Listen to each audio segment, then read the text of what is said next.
All right, we're going to take you live now to Prime Minister Anthony Albanese, who's just about to talk there. Here are some live pictures. He is campaigning in the seat of Dunkley, as well as spruiking stage 3 tax cuts. That's ahead of Parliament returning next week. So we are standing by to take you live there now. Good morning, everyone, and welcome to Dunkley, and welcome to the Pink Pennant Day and incredible morning that we have here in the Dunkley electorate.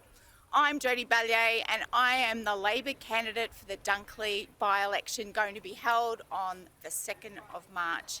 And it's my absolute pleasure to be here today with the Prime Minister and with Paul Edbrook and Kirsten and a whole raft of volunteers that represent women that have been impacted and their families by breast cancer and cancer.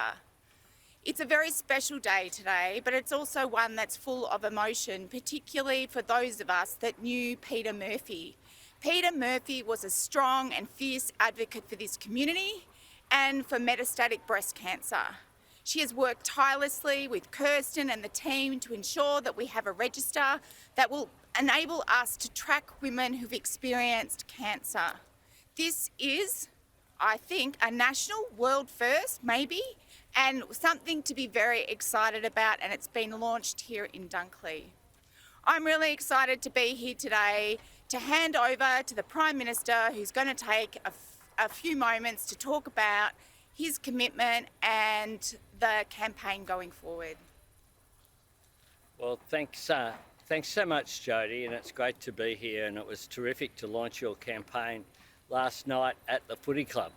The footy club was very enthusiastic, I've got to say, last night, and it's great also to be here with Paul Edbrook, who's such a fantastic local state member here, delivering between our governments. If you look at health, this morning we were at Frankston Hospital with the Peta Murphy breast care imaging unit that's been established there, opening it with the Premier, Jacinta Allen. We've been speaking as well over a period of time about upgrades to Frankston Station, the removal of level crossings, the urgent care clinic that's just near Paul's office there.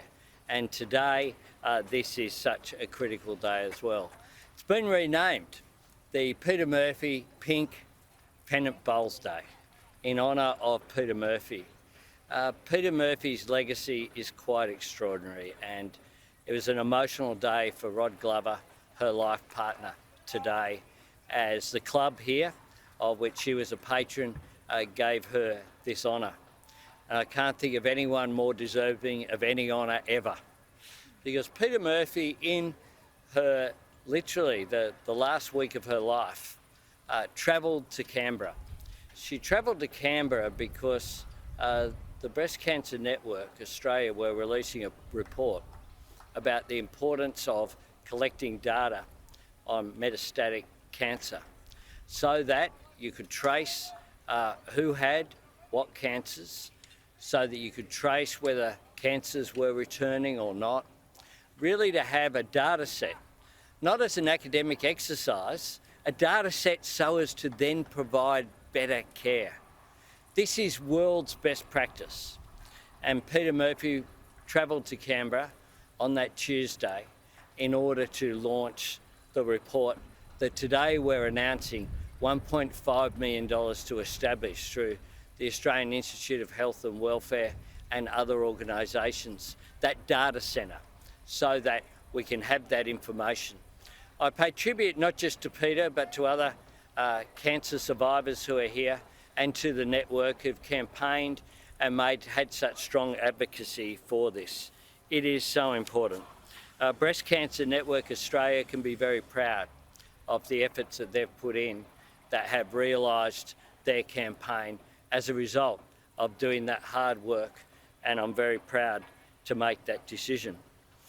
Most of us do know someone who has cancer, and all of us know someone who has had cancer. Tragically, all of us know someone who has lost their life to cancer. In Peta Murphy's case, it was at the age of just 50. She had so much more to give with a life that was cut too short. Our new Australians of the Year Georgina Long and Richard Scollier, working particularly on melanomas and cancer as well. They were recognised for their research. In Richard's case, very personal research, as someone who is literally using his own health concerns to provide research so that others may benefit, even if he doesn't benefit in his own life. I think their speech on the night before Australia Day was one of the most inspirational speeches I've ever heard. Peta Murphy's first speech in Parliament, where she outlined her battle with breast cancer and the fact that it had returned just weeks before she gave that first speech, is without doubt the best first speech I've heard in my time in Parliament. And she is a great loss to this community. But we will be campaigning very hard over the next 4 weeks.